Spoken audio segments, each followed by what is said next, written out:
aset-aset ini dilelang dengan harga yang sangat miring, yang hanya bisa dijangkau oleh investor-investor properti yang besar. Sekali lagi, siapa yang diuntungkan? Oligark. Setuju? Setuju. Oke, silahkan pemerintah, rezim membantah soal ini. Sampaikan secara terbuka. Saya pikir kita harus membuka soal ini ya. Oke, ini yang pertama, syarat kepentingan para oligark. Yang kedua, kita khawatir sekali karena kebutuhan anggaran itu naik memang sampai 19%, 53%, 53% dibantah lagi oleh pemerintah jadi 26% misalnya. Tentu berarti selebihnya ada 70% atau sampai 80% akan melibatkan swasta. Khawatir kami adalah ketika melibatkan pihak asing. Ketika pihak asing yang terlibat, maka saudara-saudara sekalian, yang diuntungkan aspek ekonomi dan ini akan berisiko untuk kedaulatan negeri ini, saudara. Takbir. Ini yang sangat mengerikan sekali. Catatan kami, beberapa waktu yang lalu, sebelum hari ini ya tentu, kami berikan catatan, ruang pemerintah pada sektor swasta, termasuk dalamnya asing, sangat luas. Mulai dari konsep desain sampai ke pembiayaan infrastrukturnya. Misalnya, Menteri Koordinator Bidang Kemaritiman dan Investasi Luhut Binsar Panjaitan mengatakan telah memilih konsultan dari Cina dan Jepang untuk membantu pekerjaan desain awal. Desain saja butuh asing, Masya Allah. Ya.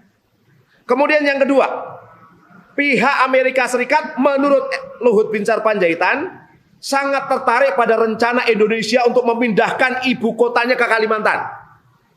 Berdasarkan keterangan Kementerian PUPR, Cina telah mencari peluang untuk merancang landscape perkotaan dan pengelolaan air. Sementara Amerika Serikat ingin membantu membangun infrastruktur seperti jalan dan jembatan.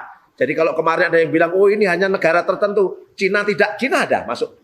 Peluangnya akan masuk ke situ juga muncul. Amerika Serikat pun akan berpeluang di situ, dan ini yang menyampaikanlah Kementerian PUPR beberapa waktu yang lalu. Memang betul bahwa kemudian Menteri Investasi Bahlil Lahadalia itu menyampaikan bahwa pemerintah Uni Emirat Arab menyiapkan investasi senilai 10 miliar US dollar. Itu memang disampaikan. Menurut dia, komitmen investasi Uni Emirat Arab pada ibu kota baru ini akan masuk melalui lembaga pengelola investasi. Oke. Walaupun saat ini sepi, saya katakan, sepi dari apa? Info lanjutan tentang hal ini. Sampai detik ini belum ada investor yang kemudian benar-benar memastikan ingin masuk, investor asing yang ingin masuk ke sana.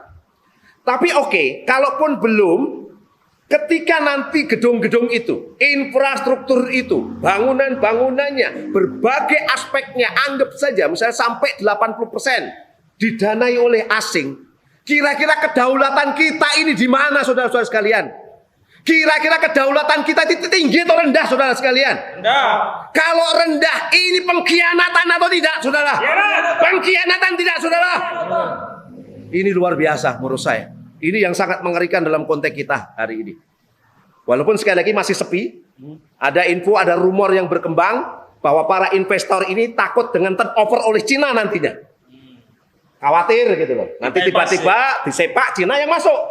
Mohon maaf, kayak kereta Cina. Kereta cepat, khawatirnya. Atau jangan-jangan memang tidak menguntungkan. Kalau tidak menguntungkan berarti kemungkinan proyek itu akan mangkrak. Kalau mangkrak, siapa yang dirugikan, saudara? Rakyat. Siapa yang untung, saudara? Oligarki. Asing dan asing tentunya nanti. Oke, baik. Sekarang kita bicara skema pembiayaan. Ini yang sangat lucu. Di data Bappenas disebutkan, memang ini datanya clear banget. Di awal disebutkan bahwa APBN 19,2%. KPBU, sistem ya, kerjasama pemerintah dengan badan usaha, itu 54,6%. Kemudian swasta murni, ini adalah 26,2%. Dalam perkembangannya ketika rame pansus lagi diskusi, pemerintah menaikkan 53%.